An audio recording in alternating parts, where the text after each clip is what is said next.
Patrick Mahomes and his wife, Brittany Mahomes, headline an ownership group working to bring the WNBA to Kansas City. They've already got a new team coming next year, their 13th team.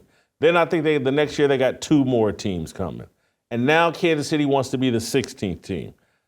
I know you haven't watched nearly as much of this as me, but this is why I keep saying the WNBA is a really poorly run league. Adam Silver's to blame. Kathy Engelbert, the commissioner of the WNBA, are to blame.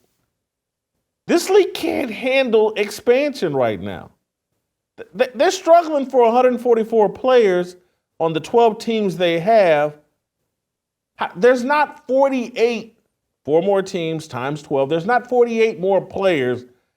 You're talking about watering down a league that has 1 star, a handful of good, interesting players, and then a bunch of women that struggle to make layups, and you're talking about adding 48 more players? They're trying to do too much too soon, in my opinion. Caitlin Clark has made them delusional. I got a source.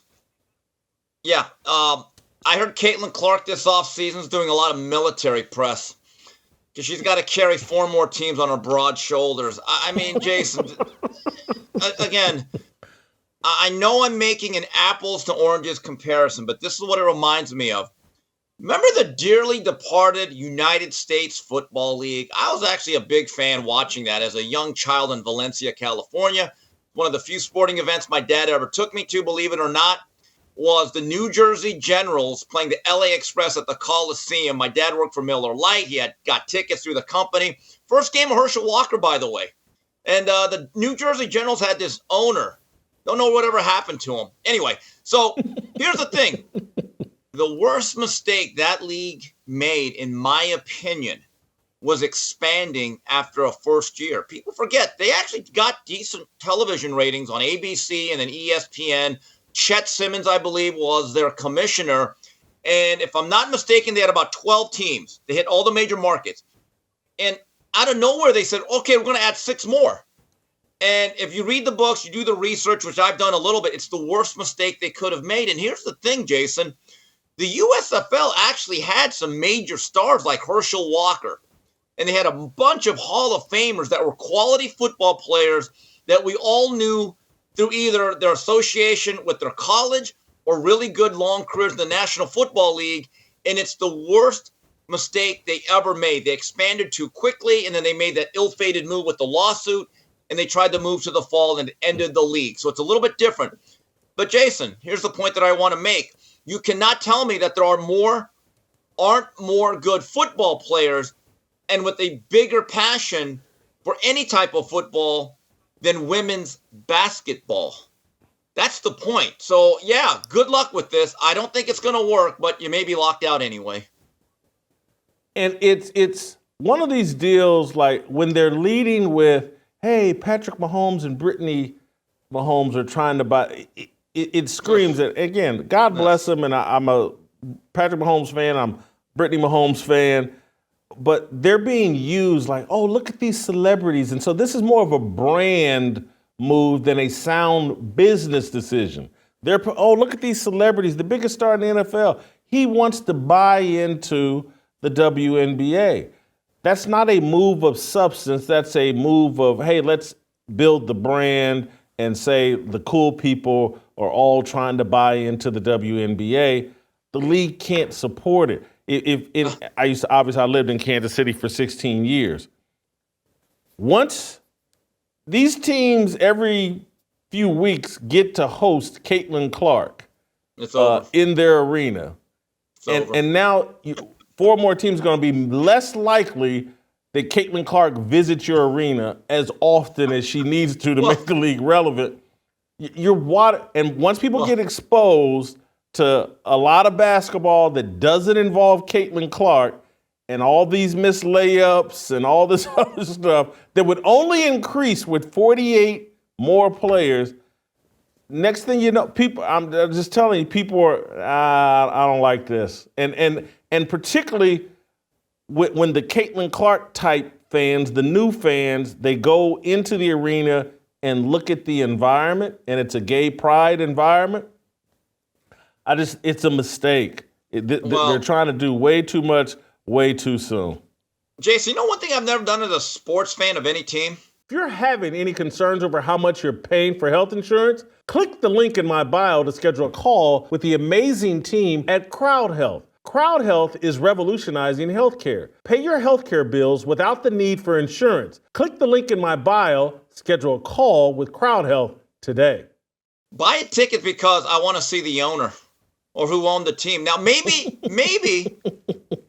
I would have done that with Jerry Buss to see what was going on in his suite, if you know what I mean. Forum Club, that was the place to be.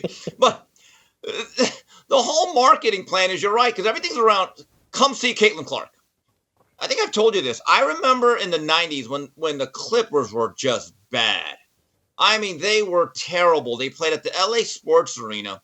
But I do remember a couple times a year, the LA Times or whatever paper, maybe the LA Daily News, they would run a Clipper package of 5 games.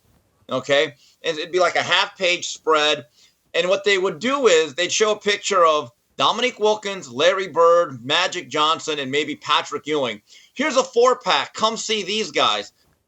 Basically, to me, if the WNBA and any of these new teams did that, they would just put up multiple pictures of Caitlin Clark saying she's visiting this day, and this day, and this is how they're going to get you.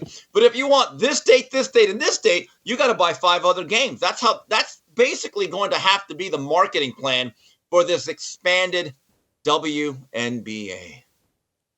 I want to make one other point about the WNBA and just how they're just doing too much. I don't know if you saw this, but this morning or last night, they came out with a story that Sabrina Ionescu hurt her hand in Game 4. And they're trying to, and again, it's like, here we are. It's been probably 10 days since the finals of the WNBA, and now they've come out with an excuse. Hey, I know that Game 5 deciding game was atrocious. I know that Sabrina Ionescu went 1 of 19 from the field, and that the referees handed them the game, and that Breanna Stewart played terrible. I think she shot 4 of 15 from the field. But hey, guys, we got an excuse. Sabrina Ionescu was playing hurt. She hurt her hand. We just learned this from sources. And allegedly she did it early in Game 4, and that's why in the last 2 games, I mean, she shot some horrible percent, like maybe 5 of 34, 6 of 34 from the field. But Steve, help me understand this. Let's say Sabrina Ionescu did have some small injury in her hand that doesn't require any surgery. It's just going to heal. Does the person that goes into Game 5 with a hurt hand, does she shoot 19 shots? No. But Jason, this is about lowering the bar and treating people with kid gloves. Could you imagine, again, second reference in a week, the great Peter Vesey, after Game 6 of the 94 finals, it turns out that John Starks had a broken hand. That's why he shot, 0 for 15. They wouldn't do it. No, because they're men. Like John, just make some more shots. We would have won a championship. Okay, so yeah, again, the standards they set for you, that's what they really think about you. So yeah, I've got a hurt hand, but I'm gonna fire it up. I'm gonna take the most shots on the team. I'm gonna go 1 of 19. Yeah, I'm just not buying it. If you enjoyed that video, be sure to hit the like button and subscribe so you never miss a moment of Fearless.